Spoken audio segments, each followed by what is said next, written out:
வித்தது, 2 கோடி ஆடு வித்தது, 3 கோடிக்கு வியாபாரம், அதையெல்லாம் வெட்கமில்லாமல் சொல்கிறீர்களே. அங்குதானே வேளாண் குடிமகனின் பொருளாதாரம், அங்குதானே அவனுடைய வாழ்வாதாரம், அங்குதானே சிற்றூர்களின் பொருளாதார வளர்ச்சி, கிராமப்புற பொருளாதாரம். சிற்றூர்களின் கிராமப்புறங்களின் பொருளாதாரத்தை வளர்த்தெடுக்காமல் ஒரு நாட்டின் பொருளாதாரத்தை சமவிகிதத்தில் எப்படி வளர்த்தெடுக்க முடியும்?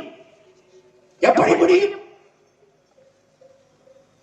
வேளாண்மை செய்வது எளிது, ஆடு மாடு வளர்த்தல் எளிது, நாட்டுக்கோழி வளர்த்தல், பட்டுப்பூச்சி வளர்த்தல், நெசவு செய்தல் எல்லாம் எளிது, மீன் பிடித்தல் எளிது, ஆடு மாடு வளர்த்தல் அது குலத்தொழில், பனை ஏறுதல் அது குலத்தொழில், மீன் பிடித்தல் அது குலத்தொழில், நெசவு செய்தல் அது குலத்தொழில் என்று சொல்கிற அவனை பார்த்து நான் கேட்கிறேன், உன் குலத்தொழில் எது?